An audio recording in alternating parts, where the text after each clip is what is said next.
Hi, everyone. Good afternoon.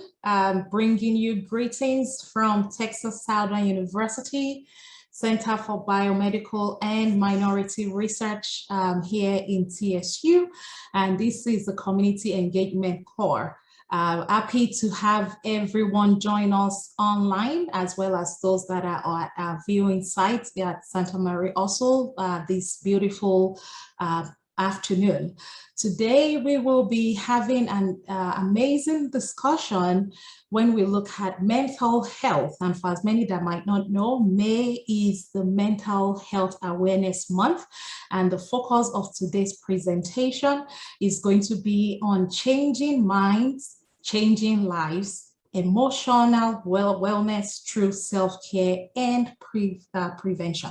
So we are so happy that every one of you have joined us today, and please sit tight and enjoy today's presentation as we move into it. My name is Veronica Ajewole. I am the Director for the Community Engagement Core here at TSU, Center for Biomedical and Minority Health Research. Texas Southern University's Center for Biomedical and Minority Health Research Community Engagement Core is funded by the National Institute of Minority Health and Health Disparity Research Center for Minority Institutions program. The CEC works directly with communities to identify and address health-related concerns and reduce health disparities related to ethnic minorities. We provide health education and partnerships with healthcare systems, federally qualified health centers, community and faith-based organizations. For more information, visit us on social media at CEC Texas Southern U, or give us a call at 713-313-1233, or send us an email at cbmhrcommunity@tsu.edu. Okay, so that is a brief introduction of who we are at the Community Engagement Core of CBMHR. Just a couple of announcements. Again, I want to say a big welcome to everyone and thank you for joining us. We ask that you please remain muted throughout the course of today's presentation. There will be question and answer at the end. And please feel free to also post whatever questions you have in the chat box during the presentation. Our speakers will make time to answer the questions at the end of their presentation. We want to say a big thank you to our hybrid location at Santa Maria also, and to all the community engagement course staff and volunteers, our students, at all the locations in Santa Maria also. So Santa Maria has been serving the women and children of Houston and surrounding areas since the mid-1950s. By offering vital services and life-changing support, the organization offers a pathway to success through recovery. Santa Maria will continue to evolve to meet the needs of those they serve by expanding and refining their continuum of care, delivering services with the highest level of professionalism and compassion. Moving forward, Santa Maria will continue to expand services for the entire family unit, ensuring each family member and the family as a whole is supported and empowered through a strong foundation for success. So we want to say a big thank you to Santa Maria also, and a special thanks to Miss Maria Cheney, the Senior Director for Community Engagement at Santa Maria, for helping us to walk through the logistics and giving us an open hand to be able to have this hybrid streaming at your location. We really appreciate it. We also want to say thank you to our partnering organization. This is Trinity United Methodist Church. So this is one of the faith-based organizations that is actively involved in community outreach and addressing health disparities within the Houston area. So Trinity United Methodist Church, thank you for partnering with us during today's seminar presentation. We also want to say thank you to TSU's University Counseling Center. Again, like I said earlier, May is the month of mental health awareness. So the phone numbers and the lines to call if anyone needs counseling are listed on this slide. So please feel free to reach out to the University Counseling Center for any support that might be needed, regarding any counseling services. As part of what we do in the community engagement call, we are very aware to receive feedback from our valued partners and seminar participants. So there will be a link that will be posted in the chat box as I'm speaking now. Please feel free to click on that link and complete the survey. This survey would offer us valuable information on how we can best position ourselves to serve the community and to provide services to each and everyone within our area. This survey is available in English as well as Spanish. And we also have giveaways of a $10 gift card to the first 10 eligible participants that complete the survey. So please click on the link and complete the survey. We really look forward to hearing the feedback from you. Again, welcoming everyone to our seminar this afternoon, where we would have two speaker sessions, one from Dr. Cooper, one from Dr. Milton, and we also have a meditation exercise that will be provided by Ms. Lauren Eklund. So please sit tight and let us dive right into our programming for today. Join me in welcoming up Dr. Caren Cooper. Dr. Cooper serves as the director of the University Counseling Center at Texas Southern University. Dr. Cooper is a licensed professional counselor, a board-approved supervisor in the state of Texas. Dr. Cooper has been in the mental health field for over a decade and has worked with children, adolescents, and adults in various settings, including community agencies, institutions of higher education, and the private sector. Our specialties include college counseling, trauma recovery, life transitions, maternal mental health, and other common mental health conditions. So without further ado, I want you all to join me in welcoming Dr. Caren Cooper. Good afternoon, everyone. Thank you so much for allowing me to be a part of this very important topic, something that's near and dear to my heart, which is emotional wellness and just mental health itself. And so I'm going to pull up the slide and we're going to dive right in. So today we're talking about emotional wellness through self-care and prevention. And so first I would ask you all to take a few seconds and ask yourself the question, are you emotionally well? Like, do you know like what it means to be emotionally well? Can you tell when your emotions are in a good space? Just being able to connect with yourself to say like, hey, how am I feeling today? Am I emotionally well? And so when we talk about emotional wellness, of course, there's different definitions and different approaches to how people say, you should be able to remain emotionally well. But for today, I'm going to focus on 3 points.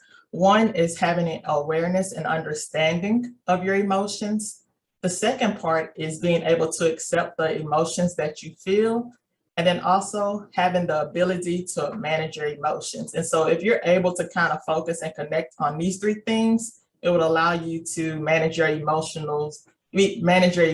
on a better space. And we'll dive deeper into each of these. So awareness and understanding. So when it comes to emotional wellness, one of the important factors is being able to be aware and understand the emotions that you're experiencing. And one part of that is understanding your emotions and then your reactions to different things. And examples of that is like you being able to identify when you're becoming angry about a certain situation, or if a certain situation is making you sad. By understanding that, that will help you to be able to manage those emotions in those particular situations. Another key factor of having an awareness of and understanding of your emotions is identifying, do you have a certain pattern to your emotions? So some people, they find themselves becoming depressed like during the winter months. And so by them understanding that, they know how to better prepare themselves for the winter months. Or say like if you're in a certain situation that you know causes you to be anxious, causes you to overthink, by knowing this, this will also allow you to be able to control your emotions. Also, having an awareness of and an understanding of what's triggering your emotions. So what's causing you to feel angry? What's causing you to be upset?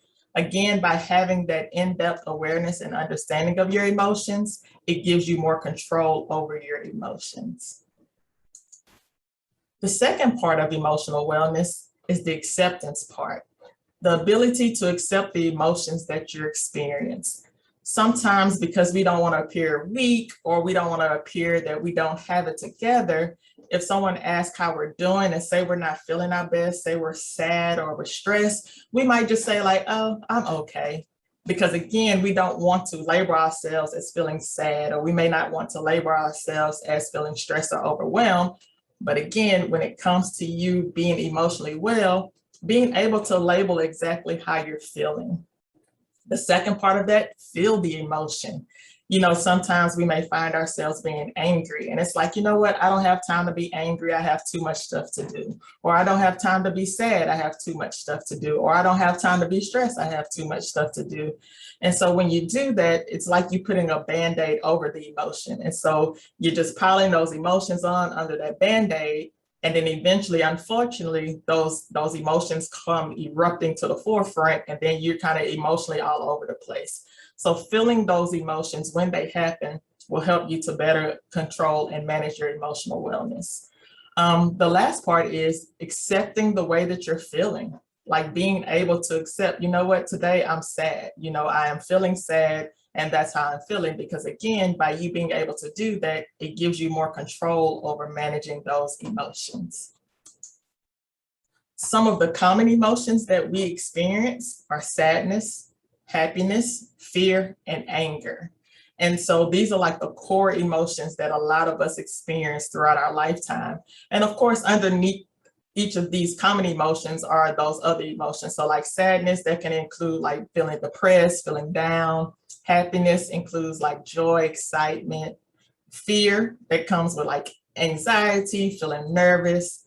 Anger, that includes like the frustration and the irritability. And so by you understanding what are your common emotions that you experience, again, it gives you that control to be able to find yourself being emotionally well, because you're able to control your emotions better.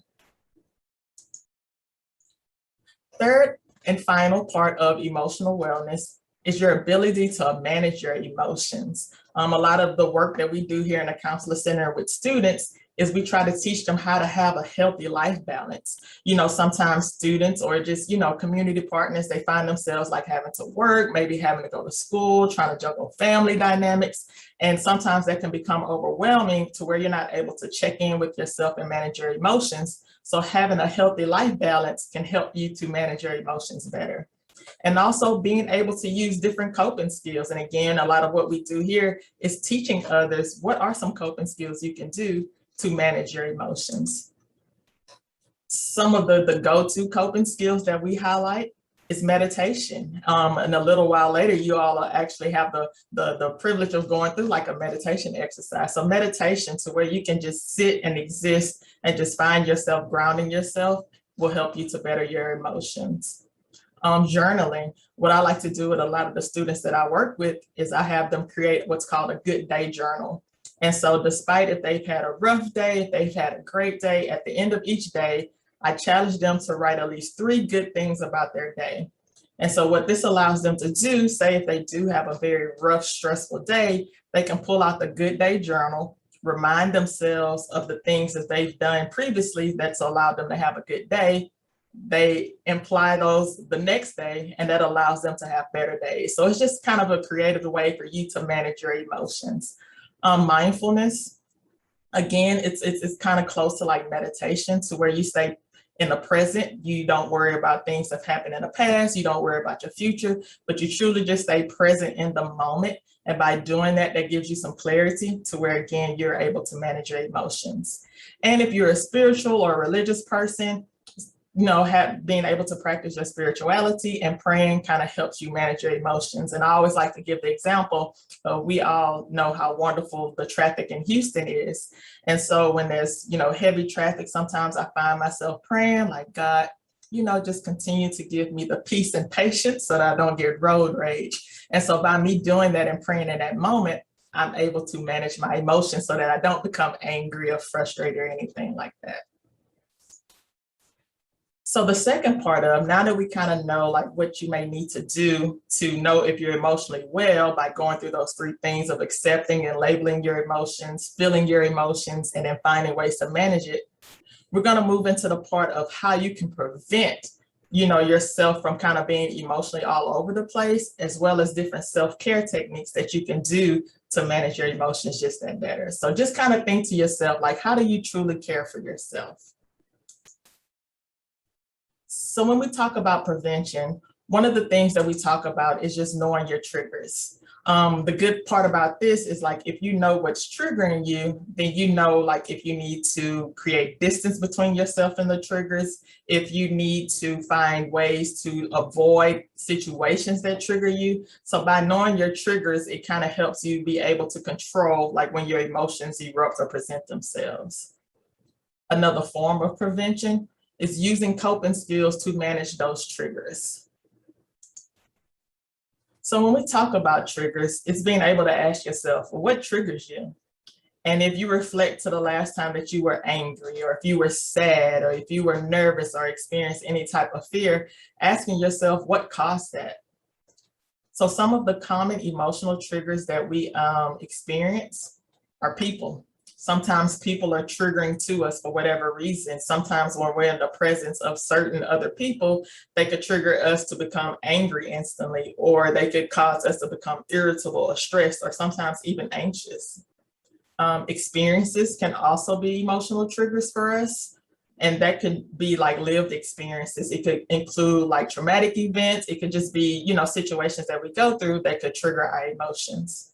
Another example are events, and something that comes to mind because it's been back in the news a lot lately is the whole Astroworld Festival that happened at the beginning of the year. And so I think about like the people who were maybe present there, who saw everything that was going on, or even family members of those, who passed away. Like sometimes seeing that on the news can be an emotional trigger for those who lived through and experienced that. Certain things, it could be different things that can be emotionally triggering. I think about sometimes when I'm trying to open like a water bottle, say I've come in and it's hot outside and I'm really thirsty and I'm trying to open a water bottle and the cap just won't open, I can become emotionally triggered and I can become stressed and overwhelmed and say, you know what, nothing is going right, and just angry. So like even small things can be triggering for your emotions. And then, of course, we have the underlying mental health conditions. So if you're diagnosed with like depression, anxiety, PTSD, anything along the lines of that, that could cause your emotions to fluctuate as well. And a note for you to take is that emotional triggers are unique to each person. So what that means is that just because you respond to a trigger, or if you respond to a certain situation with certain emotions, that doesn't necessarily mean that everyone's going to respond that way, and that's okay. Or that means that there's nothing wrong with you if you're responding to an emotional trigger one way and nobody else is, because again, emotional triggers are unique to each person. So some coping skills to manage the triggers we kind of just talked about.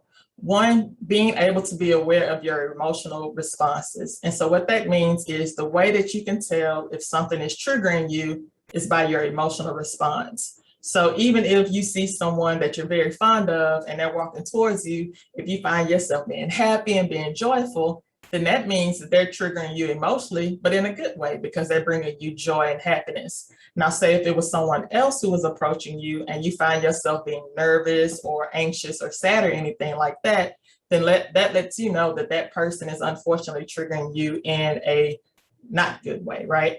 And so that could be, again, with events, different things. So just kind of being able to pay attention to your emotional response to situations and things, and that'll let you know if those things are one of your triggers. Again, another coping skill to manage your triggers, limit your exposure to it. So if it's people that's triggering you, keep your distance from them. If it's like certain situations, certain places that bring back, memories that causes your emotions to fluctuate, maybe not visit those places. And then lastly, being able to practice mindfulness to help control your trigger response. And so again, the example could be you're getting a phone call from someone who has a history of stressing you out, whenever you talk to them. And so in that moment, you see their name come across the caller ID and it's like, you know what, I'm not in a good space. I don't want to talk to them right now. I'll call them back later. Instead, I'm going to go do this self-care activity to make myself feel better. So in that moment, just from that brief example that I just gave you, that's how you can practice mindfulness to help control your trigger responses. So self-care. One of the top things that I like to teach students and clients that I work with is being able to establish boundaries. If you're not one who has boundaries set around you, sometimes, unfortunately, that leaves you open to having all these triggers being able to access you. So by setting boundaries and establishing boundaries, that is also a preventative way from you not being exposed to your triggers. Another form of self-care is engaging in daily self-care activities. So when we talk about setting boundaries, of course, the list can be exhausting. It's not just one simple list. Like you can set boundaries in different aspects and different areas of your life. But I'm just giving you some examples today of how you can set those boundaries. So emotional boundaries. One way that you can set an emotional boundary is avoid becoming overly involved in and taking on others people's pains, issues, or concerns. Because just think about it, if you yourself are trying to navigate and deal with your emotions, how would it feel taking on other people's emotions and pains when you're not even dealing with yourself? Sometimes that can just become really overwhelming and can truly trigger your emotions. If you're employed, sometimes you have to set boundaries at work so that doesn't stress you out. And that's being able to that's being able to use your no. And so you don't have to be blunt, like, no, I'm not going to do that. But if someone comes and asks you to do something, it's being able to say, right now I have, a lot of things on my plate, but I will definitely try to look at that once I'm finished. And so you can give your casual no to set those work boundaries. Avoid taking on too many tasks. Try not to overwork yourself, because again, when you get to a place of being stressed and you're overwhelmed and you have all these things going on, sometimes we neglect ourselves, which triggers that emotional response. Also at work, try to prioritize, create, and stick to a schedule. By being organized, it gives you more control over maybe how your workday flows, which also gives you control over your emotions and your response to things throughout the day. Also set boundaries with yourself. Throughout the day, check in with yourself. If you know that you woke up and you were in a good mood, by midday, you're kind of feeling stressed or feeling down, check in with yourself to see what may have triggered that or what could be causing that. And if it's something that you can remove yourself from, absolutely do it. So again, you can take control over your emotions again.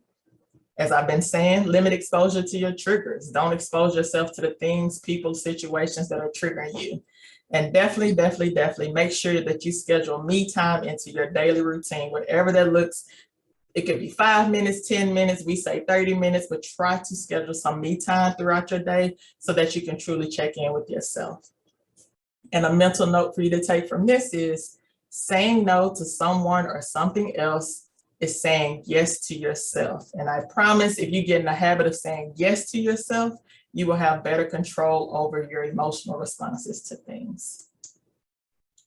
So a while, earlier I mentioned about self-care activities. So just to give you some examples of what self-care activities you could incorporate into your daily routine, getting regular exercise. My staff and I here at the Counseling Center, we make it a point to every day, if it's not too hot or if the weather is cooperating, to take a walk. Like we'll just take a walk across campus, and that's exercise, but it's also mindfulness. So it's just allowing us to kind of reconnect with ourselves to make sure that we're emotionally well. You may hear this all the time, but eating healthy, yes, that does help with your emotions. So just try to find yourself having like healthy snacks and healthy meals, and definitely drinking water throughout the day. Develop good sleeping habits. If you're getting adequate amount of sleep, that allows your mind and body to rest, which also will make you feel better to where you have more control over your emotions. Practice gratitude. And again, that can go into the good day journal. Be grateful for the good things that happen, because if not, and we focus on all the negative things, just imagine we're going to feel down, we're going to feel negative because that's all we're focusing on. But when we incorporate gratitude, it causes us to focus on the good things that are happening in our life, the things that we're grateful for. So try to practice gratitude. Stay connected with others. If there are individuals that are around you, your tribe, your group, your friends, your associates, colleagues, or whatever, and if they're positive individuals and when you're around them, they trigger those good emotional responses, try to stay connected with them. So if you are having a rough day, reaching out to them so they can help you regain control.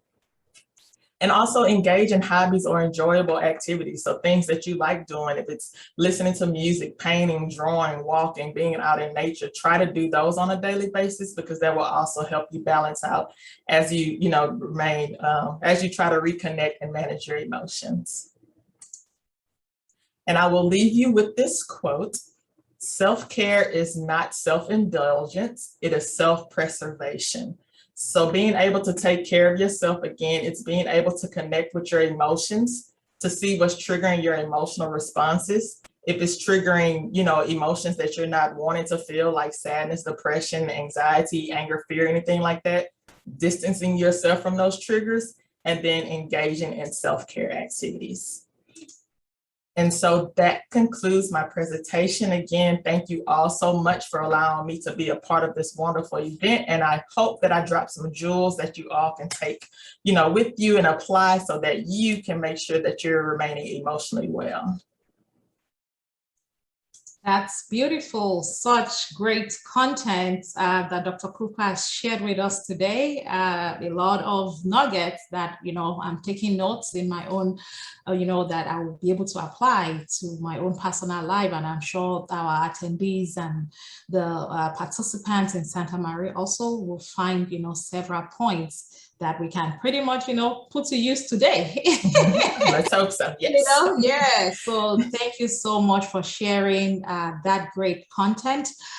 Please, for all the attendees online and for those at Santa Maria also, please send in your questions so that Dr. Cooper will be able to answer those questions right after the meditation exercise that we'll be having with Ms. Eklund. For those in Santa Maria also, we have volunteers and staff at each location that will be walking around to take your questions. So please share those with them and they will post your questions online, so we'll be able to answer them for you. Thank you, Dr. Cooper. Please don't go away. Let us switch over to meditation exercise with Ms. Eklund and we'll bring you back up for Q&A session. Thank you. Absolutely.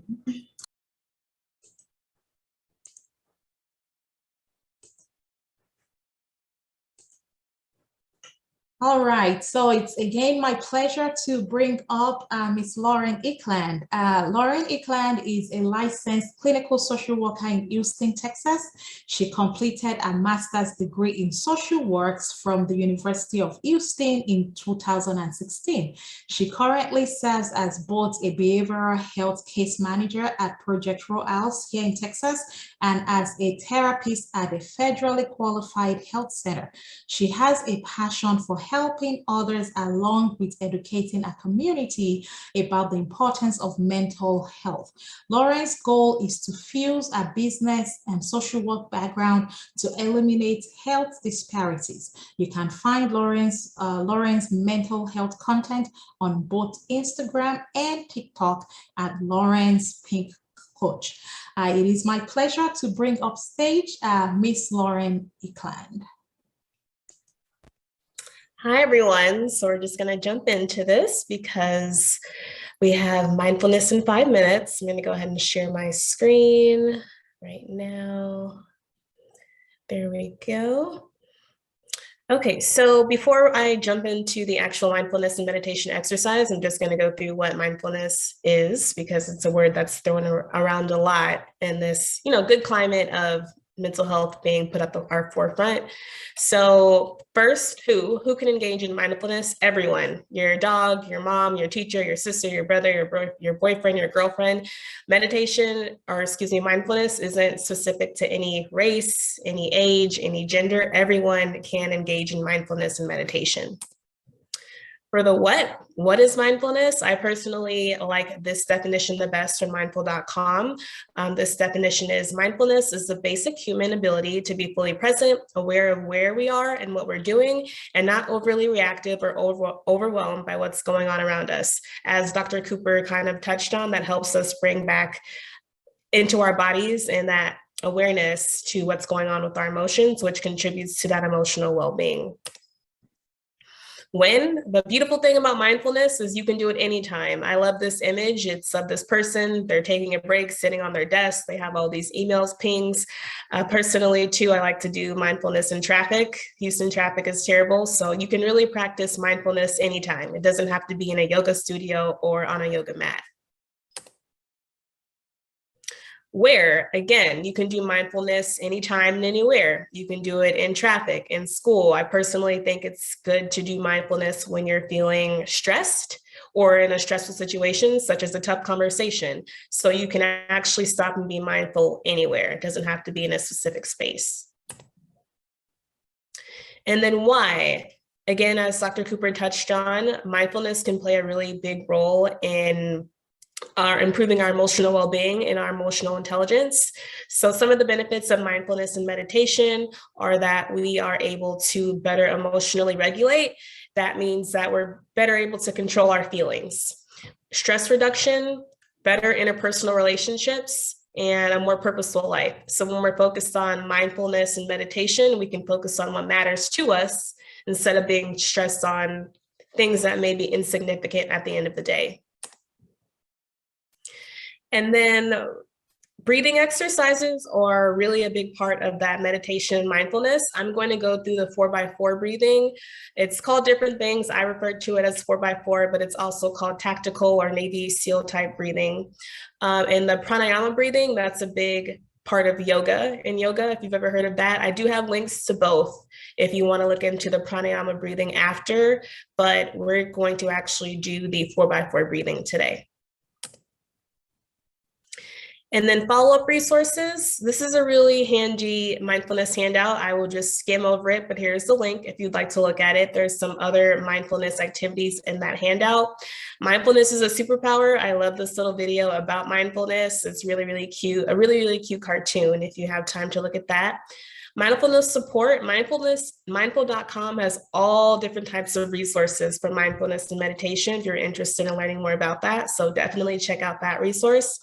And through Project Grow Houses, that's the organization that I do free behavioral health, mental health workshops for. They are virtual. We actually have a free workshop available on July 13th. At 6 p.m., you can either go to Project Grow Houses to register or contact me directly at my Project Grow Houses email to get that link. And then lastly, if you're interested in connecting, here's my work phone, my email, and I can be found on social media at Lawrence Pink Couch. The facilitator does have these slides if you would like to have this, so don't feel like you have to jot everything down. And we're gonna jump into the 4x4 breathing. Over here. Okay, so the first thing that I want you to do is to picture a box similar like this one with equal sides. So that's 4 sides, this little square. And then essentially each part of the box is going to be a part of breathing that we're going to do. And this little video will walk us through it. So picture that box, again, get the image in your head, and then let's start.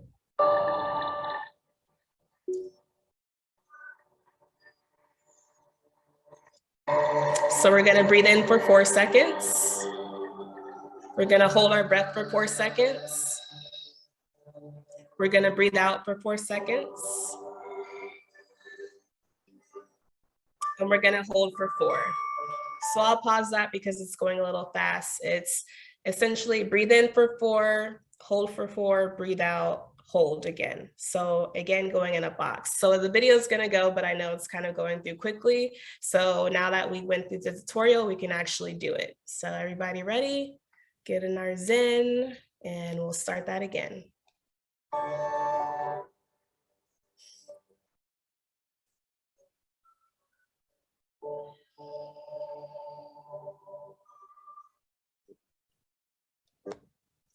Okay, and then you will have this video again for you to practice on your own. I don't want you to have to rush, but I also want to point out before my time is up, this mindfulness handout that you will have access to. This mindfulness handout goes over in a more structured format what I went over as far as benefits, what is mindfulness, again, as Dr. Cooper touched on, acceptance for our emotions, that's a big part. And there's also some additional activities like body scans, the 5 senses, that'd be more grounding techniques for mindfulness. And I know that was kind of quick. I had 5 minutes, so hopefully I got the gist, but I'm open to any questions if anyone has them. Thank you guys so much. I hope to connect with you and stay Zen.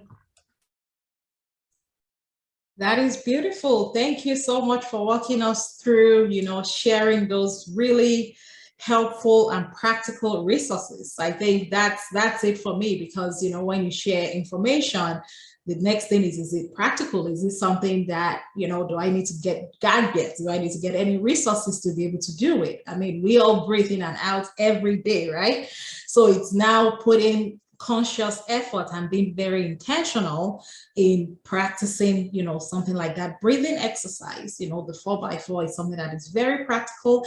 And of course, all the links that you shared, all those links have been posted in the chat box for all our attendees and participants on Zoom. And for those that are at Santa Maria also, we will also be able to provide, those links for the group, so that way anyone can make good use of the resources that has been provided. Thank you so much, Ms. Lauren Eklund. I will bring back up Dr. Cooper so that we can answer a couple of questions that have come in, during the course of the presentation.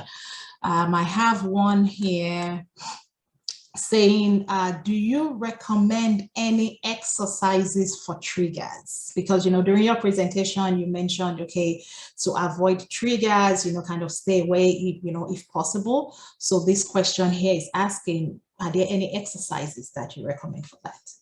Awesome, great question. And so just like Ms. Hickling gave you all an awesome presentation on the 4x4 mindfulness activities are great exercises to manage those triggers in that moment, because sometimes things or people that's triggering you, you may not be able to just immediately remove yourself from the situation. So being able to do mindfulness, being able to take deep breaths and kind of giving yourself some of those self-affirmations of, it's okay, I won't have to be here a little longer. Or like the example I gave when I'm driving in traffic and try not to get road rage, it's like, you know what, it's okay, turn up your music. And so when dealing with triggers, it can just depend on the situation, but like the deep breathing and the mindfulness are those easy, quick exercises that you can go to. Absolutely. Yeah. Thank you so much for sharing on that.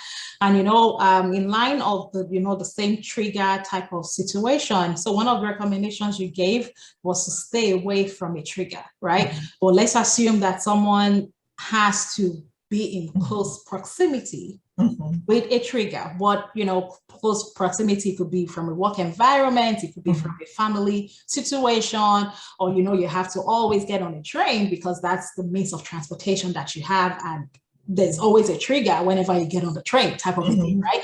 So what will be some alternate options if avoiding the trigger is not necessarily applicable?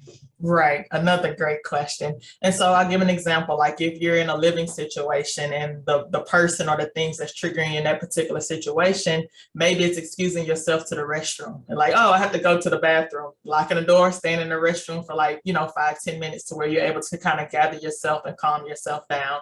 If it's getting on the train or like public transportation, you're right, you can't control a lot of the stuff that's going on, but maybe it's sitting away from other people. Maybe it's sitting at the back of the train or the bus so you you can see what's going on. Maybe it's being able to have like headphones in to where you're able to kind of listen to music to kind of mentally escape from it. And so it's doing situations to where you may not have to be directly interacting with those triggers, but just finding those creative ways of like removing yourself. I'll give a quick example. If I've had a long day at work and I go home and I'm tired and I have, you know, young children who are needing mommy and mommy and mommy, if I'm feeling overwhelmed and stressed, it's like, hey, mommy's gonna go iron for tomorrow. I might go to my room and lay on the bed and close the door. But in those like 5 to 10 minutes, that's my escape for something that could be triggering, even though I love them, you know, but sometimes they could be triggering. So it's being able to find those quick escapes in those moments. Wow. Yeah, that's again, you know, very applicable, the quick escape, right? Just excuse yourself from, you know, that situation and try to gain control, you know, get into the restroom, do the 4x4. Right. Yes. Yes. You can actually do the 4x4 while you're stepping away. Right. Literally. So, you know, those are definitely, you know, very practical approach that we can implement on a day-to-day basis. Another question here in the Q&A is saying, in regards to setting boundaries, what to say to professionals? What do you say to professionals who have to deal with multiple tasks while working with others that have more or less tasks? Close your door. No, okay, I'm joking. But yes, in the work environment, sometimes it is difficult to navigate. So say like if you are the professional, you have a lot of tasks, and say there's someone who may have less tasks, and maybe you see them walking around a lot, or maybe you see them engaging and talking to others, or they're trying to talk to you, and it's causing you to feel triggered and stressed because it's like, why do I have all of these things to do? And it's like they're able to walk around. Seriously, if you have a door, try to close, you know, the door. If you can, if you're really feeling overwhelmed at that moment, excusing yourself, you know, and you taking a walk. Or if this person is interfering with all the tasks that you have, again, politely setting a boundaries like, hey, I would love to catch up. I would love to talk, but I do have quite a few things to do. So we can catch up later, you know, when I finish. And that's you setting a boundary so that you can focus on your task. And so it's just looking again, how can you get the quick escape? It could do the 4x4 if you see them walking your way. Okay, let me breathe real quick so I can mentally prepare. But setting those boundaries, closing your door if you need to, getting up and taking yourself like a quick brief walk just to kind of, you know, regain control of your emotions. And that tends to help a lot. Absolutely. I mean, again, I'm loving this session because I love the practical aspect. Like, okay, can I do it now? Type of a thing, right? So what are those tips that are applicable, practicable, that we can kind of implement on a day-to-day basis, you know, as we face situations. I'm looking in the chat box. It looks like we don't have any additional questions from the audience. And I see here that someone asked, you know, this was saying, thank you for your presentation on wellness. Can we have copies of the presentation? Okay, so thank you, Dr. Cooper, for allowing that opportunity to share the presentation. So if you could drop your email address in the chat box, we will be able to email you a copy of the presentation.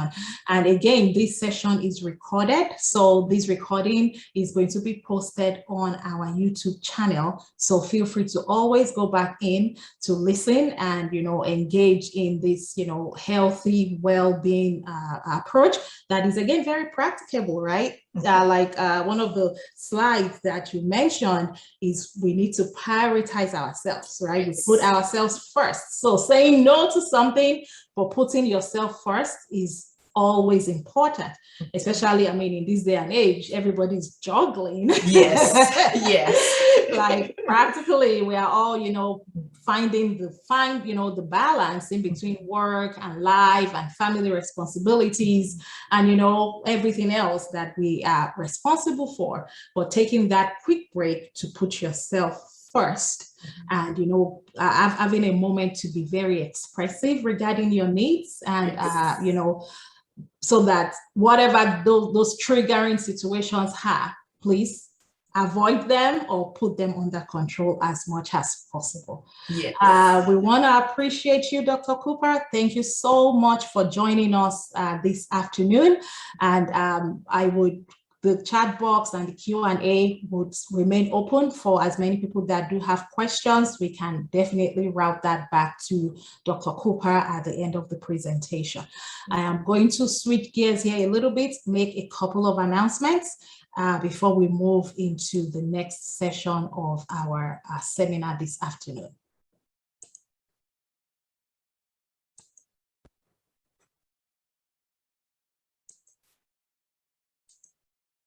Okay, once again, we want to say a big thank you to all the attendees, to everyone in the audience, especially those that are joining us from Santa Maria also, and to the leadership of Santa Maria also.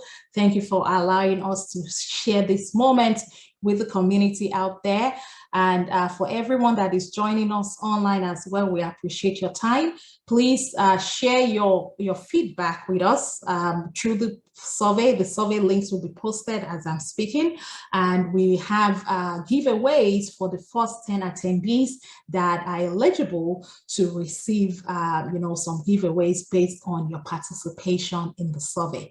We also want to make an announcement that Community Engagement Corps, we do outreach or seminar events every month. So next month, we are going to focus on prostate cancer. So for as many that might not know, prostate cancer is unfortunately one of the leading causes of death among African American men. So please save the dates. We will be live on June 23rd, 2020, where we will focus on Huddle Up for Better Health, improving prostate cancer awareness and screening options. So save the dates, and if you've not already joined our mailing list or how to connect with us, I will share that information on the next slide so that you would receive invites and reminders about our upcoming events.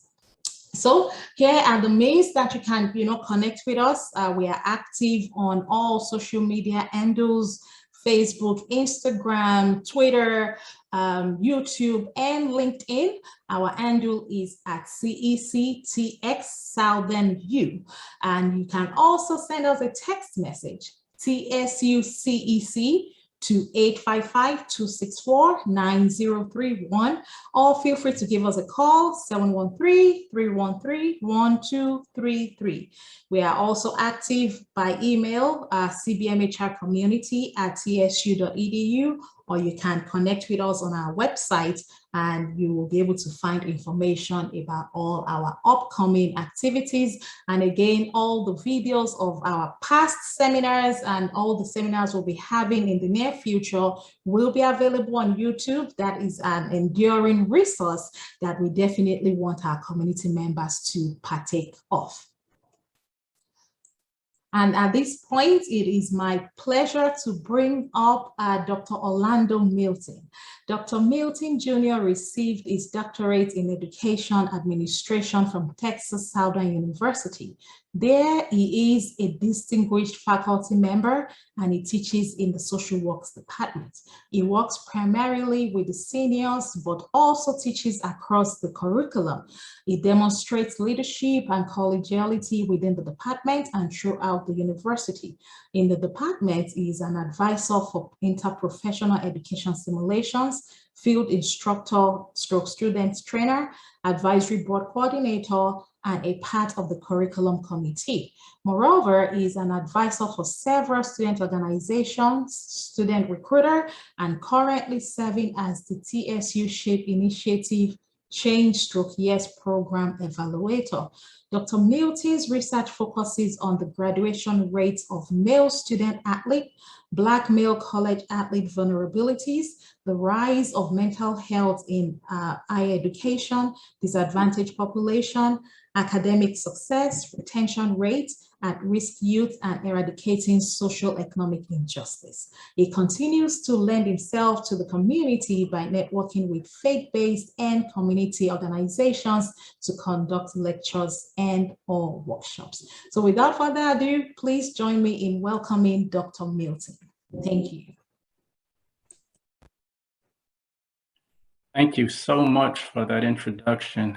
I'd like to first just start off by just thanking CEC for the opportunity to come here and just share And then I also like to thank Dr. Cooper and Ms. Hinkling for a great presentation and just great information. I mean, with this Zen and these triggers and how to combat these triggers, I'm almost too relaxed over here. So, but once again, just a great job, and I'm just happy to be a part of it. But what I want to talk a little bit about today is just Black males' mental health, because it does matters. It really does matters. And we start off, what is mental health? And when we think about mental health, and as Dr. Cooper alluded to earlier, and Ms. Hinkling, just talking about how prevalent that the mental health is now. I mean, you're hearing it from a lot of celebrities, you're hearing it from athletes, and they're pushing it to the forefront. So what is mental health? We know that mental health pretty much involves the emotional, psychological, and social well-being. You know, it's all about mental well-being, you know, physical, mental, social. We all like to be in sync. That's how I like to look at it, being in sync with yourself, you know. What else does mental health consist of? How people think, feel, and behave. You know, how you think can affect how you feel, and how you feel could affect how you behave. You know, so that's a trifecta. If you're unbalanced and you're not having a, you know, in a good state, you know, that can lead to some bad choices and some bad situations. What else we have here? How people handle stress, relate to others, and make healthy choices. As Dr. Cooper alluded to, you know, you have someone coming toward your office, you might have to step back and do the breathing exercise just to kind of get yourself together to tackle that. And it's not only with your colleagues too. Sometimes you go through that with students as well, you know. So how to handle stress, relate to others, and make healthy choices. And this is important at every stage of life. It doesn't matter if you're a child, if you're an adolescent, if you're in your adulthood, you know, mental health is important for everyone. You know, a mental well-being person can realize their potential and cope with normal stressors. And you know, stressors, they're inevitable. So just to be able to not only cope with normal stressors and contribute to the community as well, too, in a productive way. Also, good mental health allows someone to live a fulfilling and satisfying life, you know.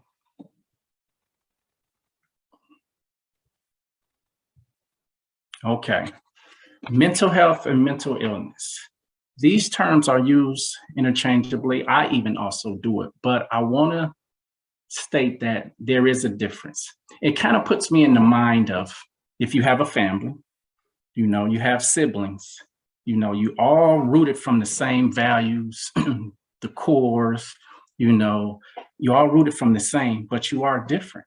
So with mental health, we all have mental health, just like we all have health. You know, you cannot have one without the other. So in the course of a lifetime, not everyone will experience mental illness, but everyone will wrestle with their mental well-being. Also, poor mental health is not always due to mental illness. It's not. So if we go to the mental illness side, our diagnosed conditions, you know, conditions such as depression, anxiety,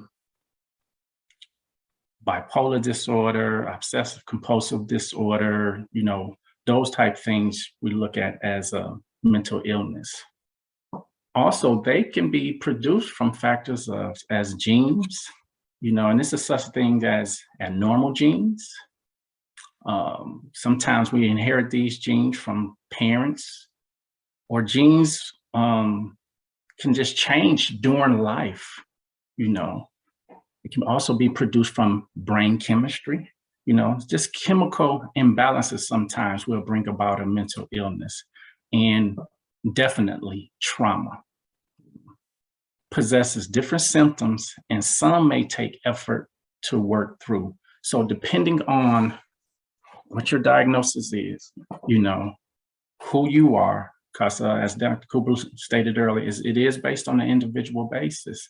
So it may take you longer to work through it. That doesn't mean that anything is wrong with you. It's just your ideal plan to work the process through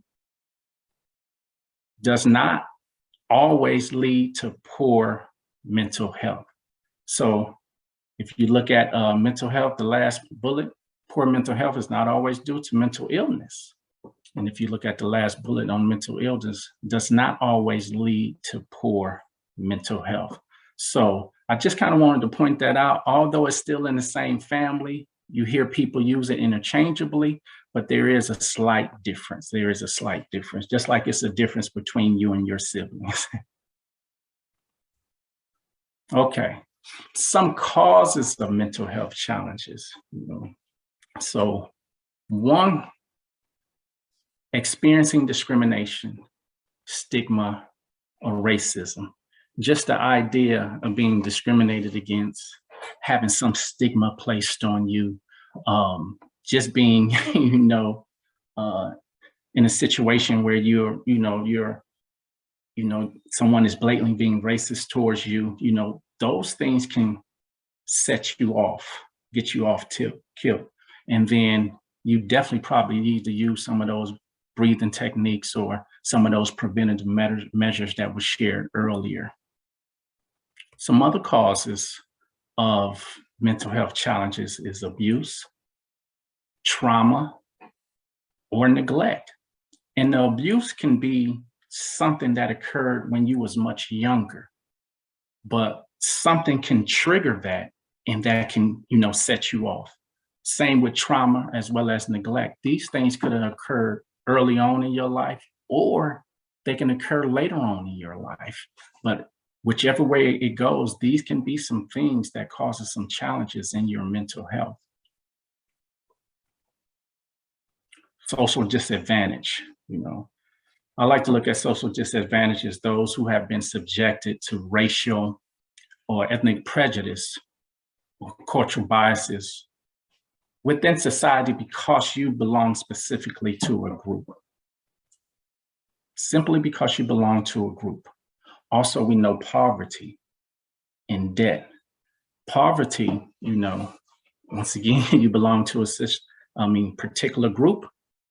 Socioeconomic disparities, debt, all of that stuff goes together, and they can cause some major challenges in your mental health. Not knowing how you're going to eat, not knowing how you're going to pay for something, those can cause some major challenges in your mental health. Bereavement, losing someone close to you, definitely can cause some challenges in your mental health. Grieving, a lot of people don't even go through the grieving process. They might not be familiar with the process, so they don't know how to grieve. And so just holding on to those things can create, some challenges in your mental health at all-time level. Stress, good old stress, term that we always heard and still stands to be true today. Stress can kill, stress can definitely kill. But I remember when I was younger, I did not know that I got stressed.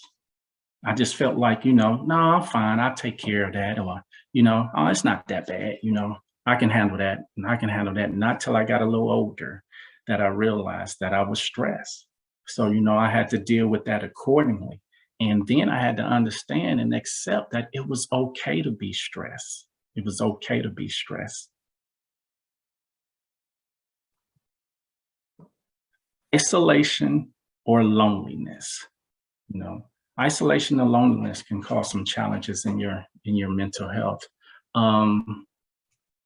Sometimes, you just don't want to be bothered. And that can take place when you're at work as well, too.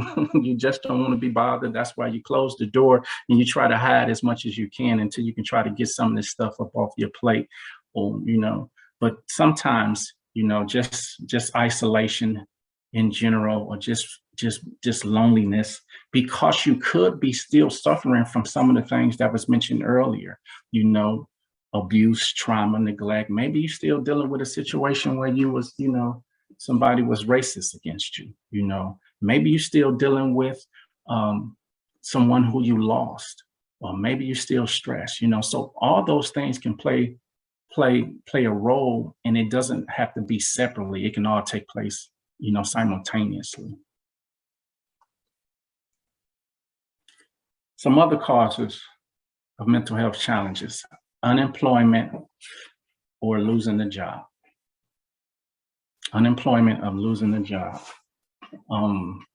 Especially what we're just coming out of. I'm gonna just go ahead and put that out there. COVID-19 was one of the worst pandemics in history.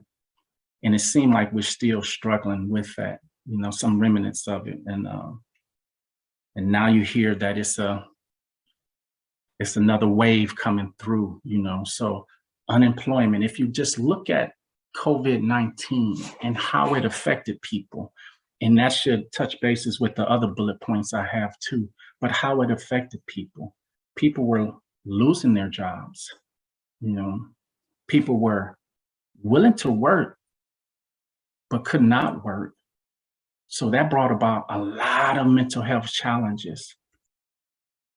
Domestic violence, bullying, or other abuse. Domestic violence during the pandemic increased drastically, you know. Bullying, you know. See, I'm an old man, but now they have cyberbullying. You know, that's on a whole different level of bullying. So you can, you know, touch someone being in a whole different country and still bully someone. Homelessness and poor housing. If I can just stick with COVID-19, a lot of individuals were losing homes, losing their housing, you know. There was programs set in place, but some people couldn't access the program, or they missed out on the program. And all of those things, you know, brought a lot of challenges to their mental health. Okay, I can't work, but I want to work. I can't provide, but I want to provide. You know, what do I do? What do I do? Those were just some things that occurred, and it caused a lot of challenges in mental health. Being a long-time caregiver, you know,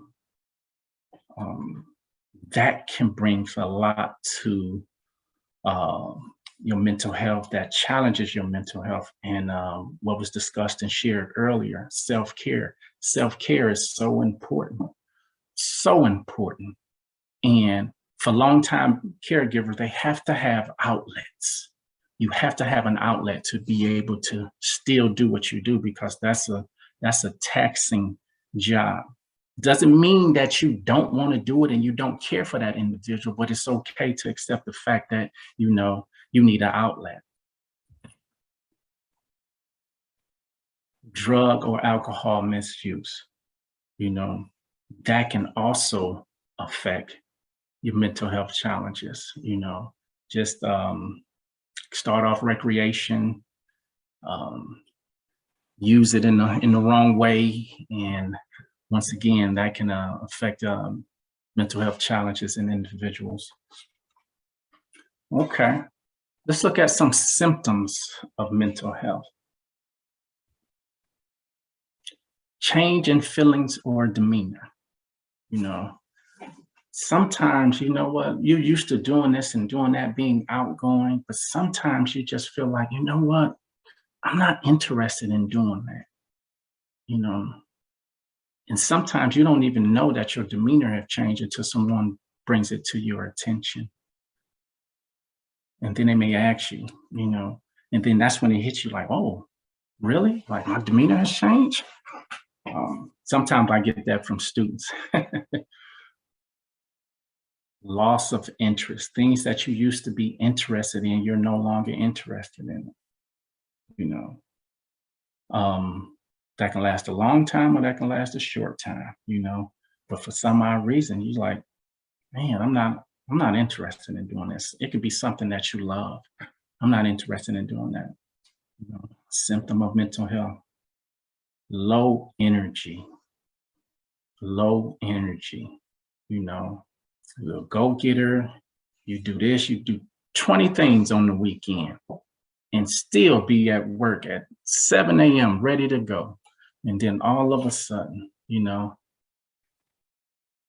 you can't get going and you don't know what's going on. That could be a symptom of mental health. Change in sleeping habits. You know, and when I say change in sleeping habits, that can go for oversleeping or that can go for undersleeping. I know for me, when I have something that I'm working on, you know, I can wake up in the middle of the night, or should I say morning, and then that occupy my mind, and then it's like I can't go back to sleep. I'm thinking about, okay, I need to do this, I need to do that. Okay, this is how I'm gonna do this and do that, you know. And if that's a constant, yes, definitely can be a symptom of mental health. Difficulty interacting with others. As I stated, there are sometimes, you know what, like, no, I just don't feel like being bothered. I just don't feel like being bothered, you know, or if you do convince yourself to be bothered, it's not your normal self. And sometimes it's just across the board, but you just don't feel like being bothered with anyone. Unpredictable emotions. Sometimes you don't know if you want to laugh or if you want to cry, or you're doing them both at the same time. You know, it's just like your emotions, like you're all over the place and you're on a roller coaster. Those can be symptoms of mental health. Now let's look at, from a Black male standpoint, let's look at the history. Now the history runs deep. Now, of course, this is just a snapshot of the history. Like historically, Black males have been dehumanized, oppressed, discriminated against, and deliberate violence against Black males has transferred to present day racism. And so when I talk about the racism, I'm looking at it from a structural racism standpoint, where you have cultural values in a society and they are ingrained in our daily life. And it's to the point where they seem like these are the things to do. And for example of that is, judge gives lengthier sentences to a person of color compared to a white person who committed the same charge. So we have the structural racism. We also have the institutional racism, you know, policies or behaviors within an organization that's intended to discriminate against people of color, you know. And an example of that can be a hiring manager, you know, won't hire an individual based on their name. Then we also have individual racism, you know, and that's just a person believing that in white supremacy. So historically, like I said, this is just a quick snapshot, you know, dehumanized, oppressed, and discriminated against. And those things are still prevalent in today's society. So slavery, sharecropping, you know, all of those things, you know. And another thing, what seemed to be popular right now that's constantly in the news, especially from a political standpoint, is the critical race theory, you know. And critical race theory is a theory that's been around for 40 years, you know. Pretty much is based on the US social institutions, you know, the healthcare, the criminal justice, you know, housing, education, You know, they embedded in laws and regulations and rules and procedures that'll lead for different outcomes, you know, for different races, you know.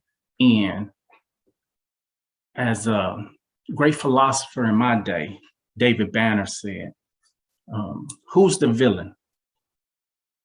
Is it racism or is it history? And we cannot erase our history, okay? Trust issues, just based on the Black male's history that he had to endure, going back to slavery, trust issues are very, very prevalent, you know, and they come from all sides, you know, and I'll touch more into that a little later. Believing police don't care about me, you know, believing police don't care about me. That is even prevalent. And I must admit, that's prevalent for me as well. You know, I feel like just because I have a DR in my name, I am still a Black male.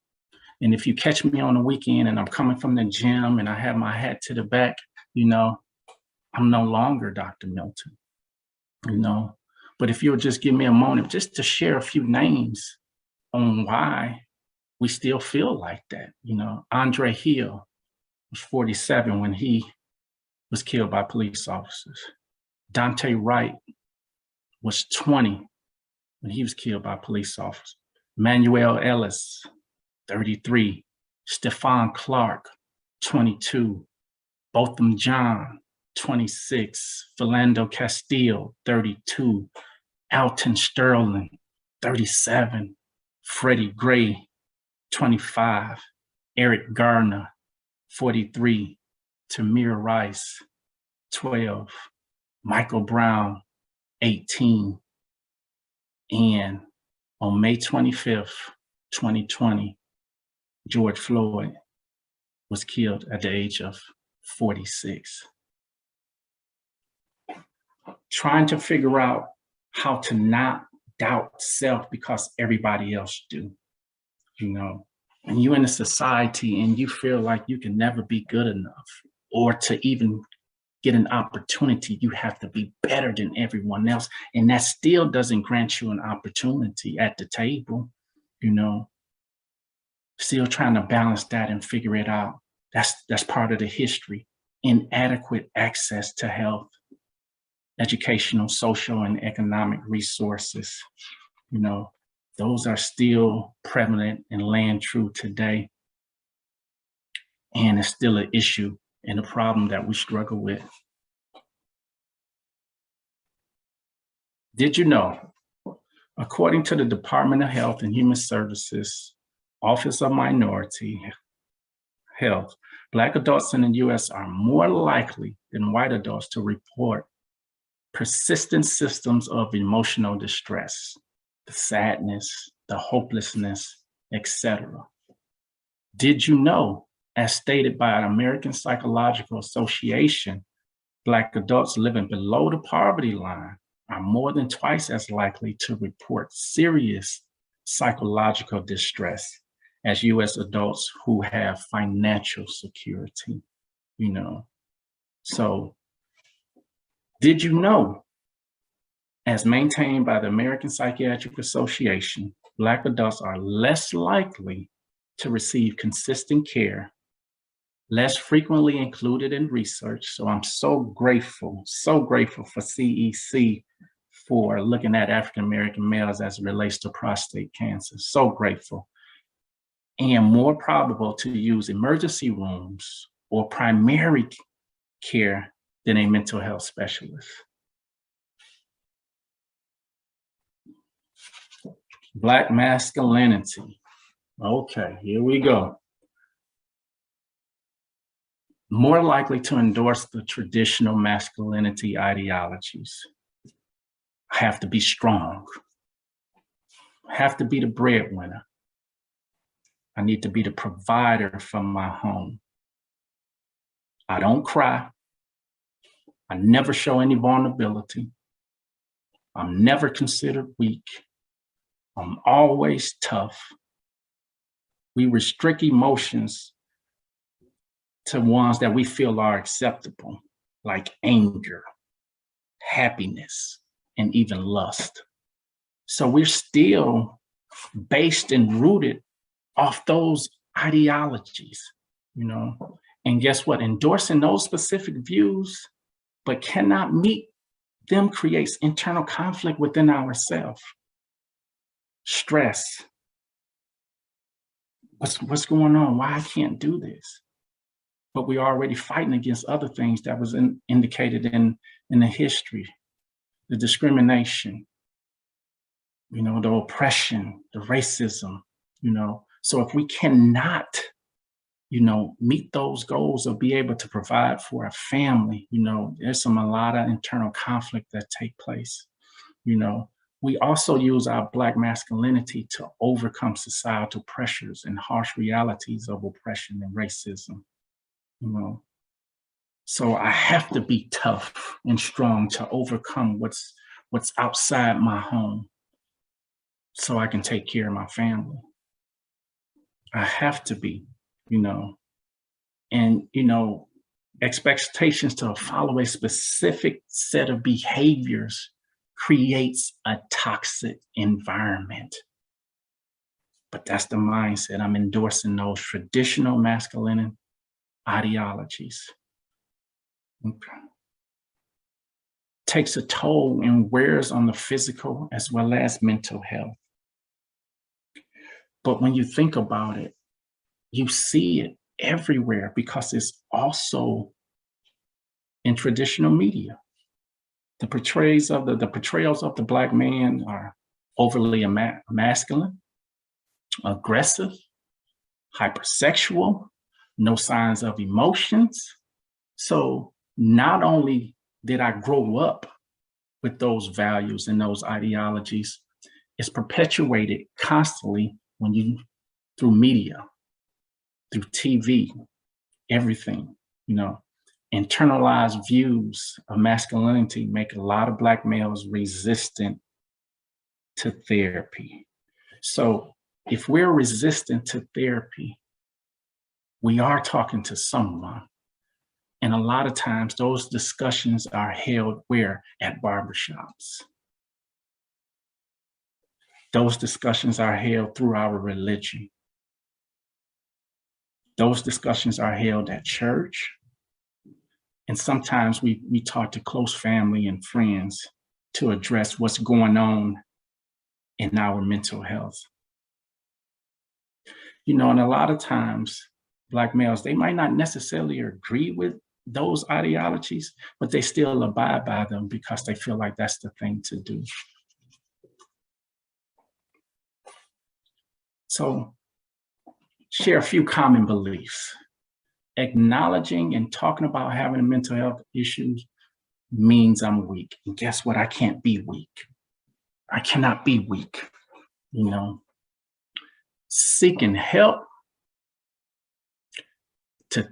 is equivalent to telling a stranger my business, you know.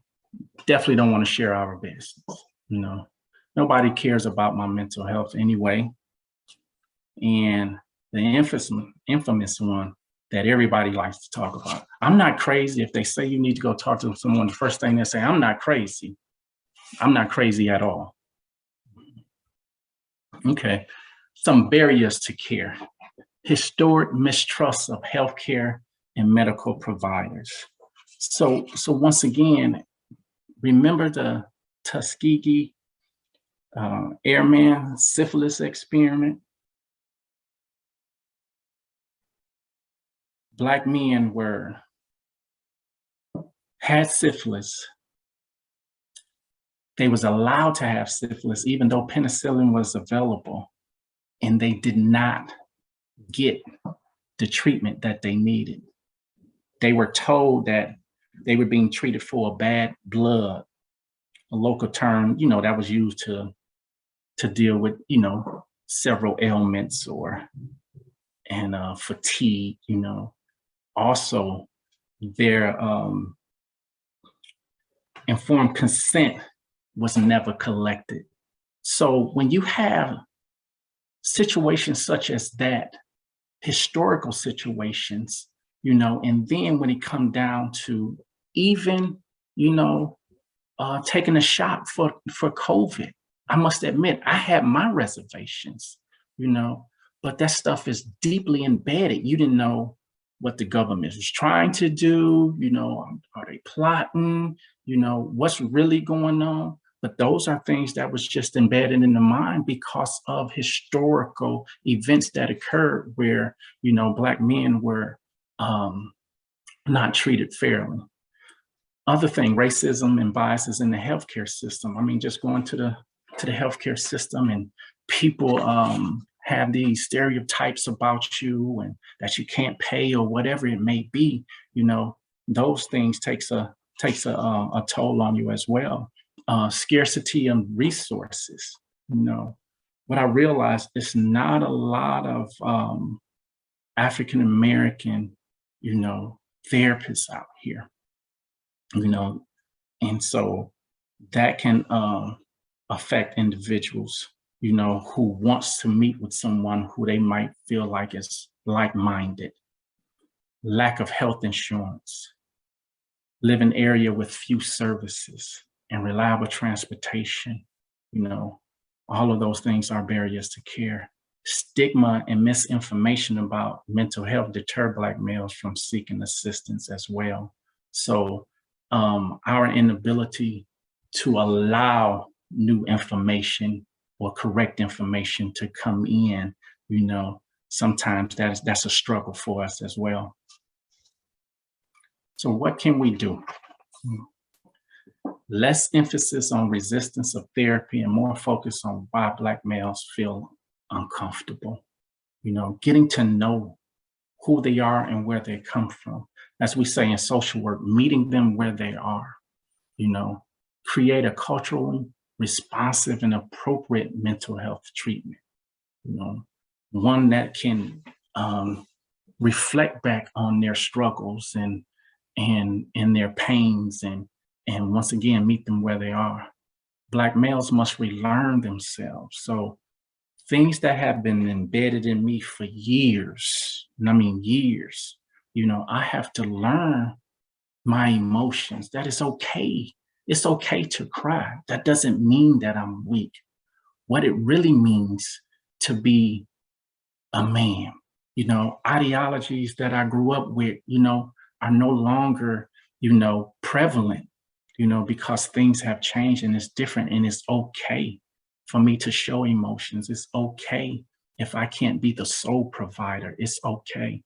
Innovative treatments, culturally relevant ways, and being culturally competent of what's going on, allowing Black males to express themselves about their racist experiences, along with the feelings from those experiences. Those are some of the things that we need to just get started in innovative ways. I mean, you might have to do it outside the box of just a normal office and you're talking. So it's going to have to really be innovative to make a dent and start this process so Black males can start looking at things differently, because we really need the assistance. Questions? Thank you so much, Dr. Milton, you know, for that insightful presentation. You know, I must say that the content you shared definitely resonates a great deal, because, you know, addressing those historical incidents, because we just didn't get here, right? It's not like we found ourselves in this situation.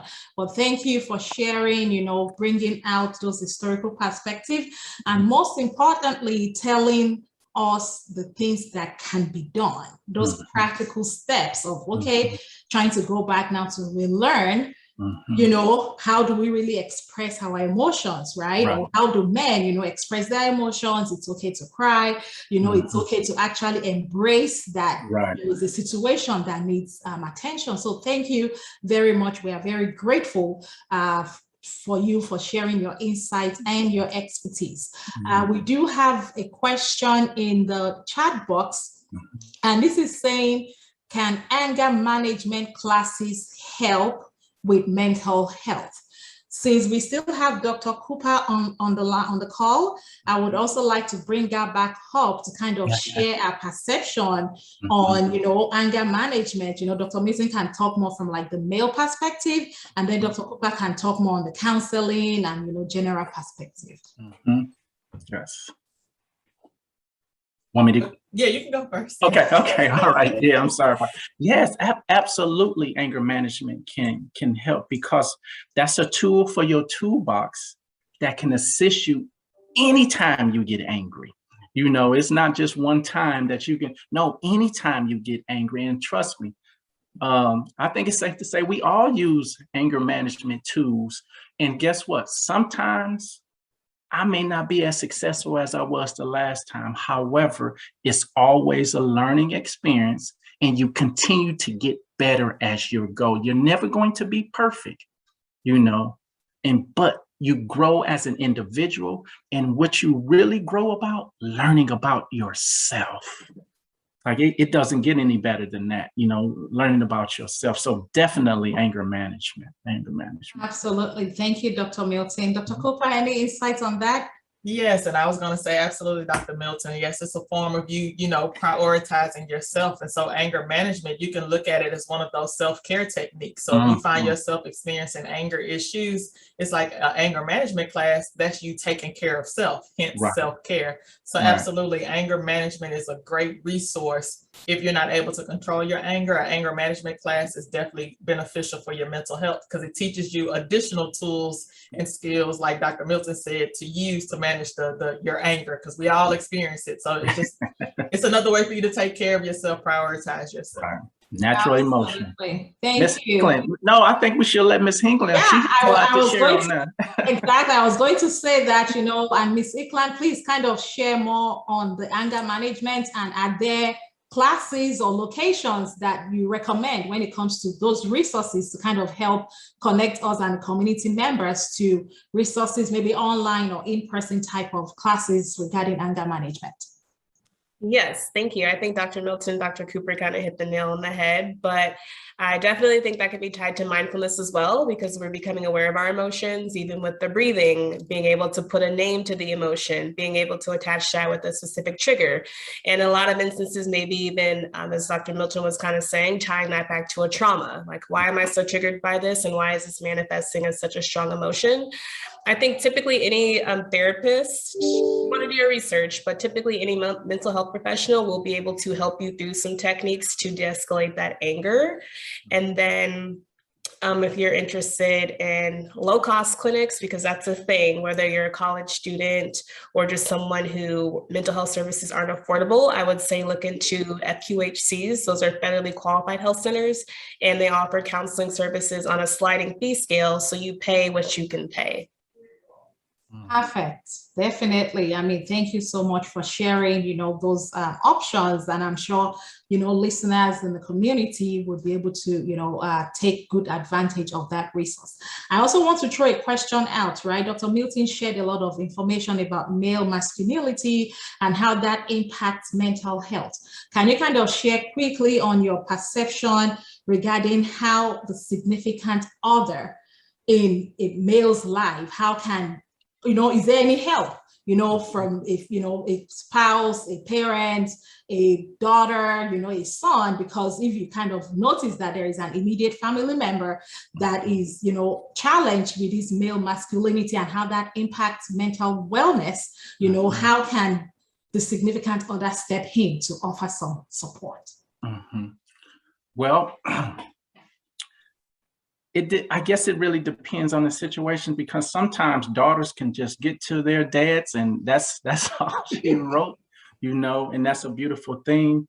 But sometimes it's so etched in our spirit and soul, and we have so many years of feeling this way, and it just continues to add to it. Sometimes it's going to take a minute, even for the wife or the children of the mother to break through. But if anybody has a chance, it's going to be family like that. It's going to be family like that. So yes, it's definitely an opportunity. Your chances, I think, are greater you know, with With those having those support. with those relationships, you know, but I also have to be real and honest too. Sometimes it's just etched so deep. Not saying that they can't be effective, but it's just going to take a process to get them there. Mm-hmm. Perfect. Thank you. Ms. Eklund, any thoughts on that? So I definitely think in the moment, sometimes it's just bringing it back to basics, treating that as a human. It's unfortunate when we get into, you know, these buzzwords, masculine, feminine, toxic masculinity, when the root is just to let people be human and express themselves and just be. But I think in the moment, definitely, maybe if you don't have the words and you see that someone you love is experiencing these things, getting them connected to a professional that may have the words and the capacity to help them, and just being there for them as much as you can in the best capacity that you can be, allowing them to process those emotions, to cry, to yell, to basically just get it out. Because I think that's a big thing with masculinity and toxic masculinity is men aren't allowed to just express their emotions. Absolutely, right. Absolutely. Thank you. Dr. Cooper, any thoughts on that?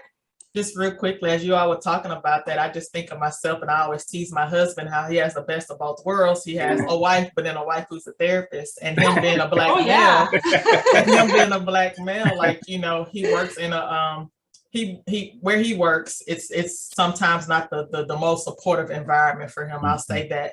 And so, you know, he may call me and he may just be venting. And I know in that moment, there's nothing more that I can do but just sit there and listen.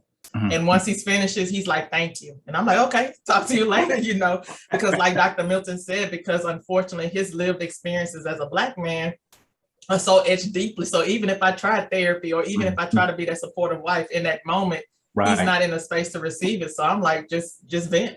Like Ms. Hicklin said, like, just let them just be there talking, screaming out. And then when he's done, he's done. So yeah, it's just showing up in the ways that they may need you in that particular moment. And sometimes it's us doing nothing, but just being present for it. Because that's our safe place at that moment. And, you know, I'm gonna let it all out because I know you're not going to judge me. Absolutely. Right. Wow. This is amazing. A whole lot of, you know, practicable, you know, things that we can apply. You know, the examples you gave, listening, being right there at the moment, prioritizing ourselves, right? And creating that safe environment. And I mean, the example Dr. Cooper gave, as a wife and also a therapist, you don't need to wear both hats at the same time. Absolutely, yes. You know, there are times where you just wear the hat of being a friend or just being a listener, you know, and if you need to step in to be a therapist, so be it. So definitely, great information that has been shared today. And I also want to refer the audience back, because everything that we talked about today is more of, okay, practical resources, day-to-day things. The seminar that we had in March focused a little bit on medications. The pharmacist in me will not let it go, right? There are times where medical support is needed. So please feel free to refer back to that video. It's on YouTube, and feel free to share information, get medical support if it's needed. Mental health is a big thing. The suicide rates, suicide ideation, you know, drug abuse, addiction, all these things are on the rise. So please seek help, talk to somebody, and we hope that we can all connect together to build a mentally healthy environment, because that is really where everything stems from. There's no point for us to be physically healthy or looking healthy physically, but mentally crippled. So the goal here is to enable and enhance the mental well-being of each and every one of us. I cannot thank my speakers enough for, you know, joining us and sharing your expertise with us this afternoon. And to all our audience, thank you so much for staying through, for participating, for asking questions, and, you know, allowing us to pour into you through this avenue. At this point, I'll just share one or two announcements concerning community engagement call, and we'll be closing out for today. Give me 1 second. Let me grab my slide here. Okay, once again, we really want to hear feedback from the community members. So please, if you've not already done so, complete the survey and we will be able to give eligible attendees some gift card for their participation. We also want to inform you that we have an outreach event coming up next month in June. Please save the date. Huddle Up for Better Health, Improving Prostate Cancer Awareness and Screening Options. So we want you to spread the word out to family, friends, and so that we can address this leading cause of mortality, you know, when it comes to cancer among African American men. And then lastly, these are ways that you can connect with us in the Community Engagement Core, social media presence, Facebook, Instagram, Twitter, YouTube, LinkedIn at CECTX Southern U, or you can send us a text message, give us a call, send us an email, or check us out on our website. And I want to say a big thank you to the leadership of Texas Southern University, to the leadership of the CBMHR, Dr. Lale, Dr. J, and Dr. Liang, and of course to NIH for the funding that we have received, because outside of this funding, we will not be able to do this incredible work that we are doing with the community and with the audience today. And to everyone, all the volunteers and the CEC team that helped out on the hybrid location, we want to say thank you. And most importantly, to each and every one of you, our community members that have joined us in today's seminar, we thank you and we hope that you continue to stay in touch. And please, let's put ourselves first. Say no so that you can make yourself a priority, so that we make a commitment towards mental well-being. Thank you, and we'll be in touch.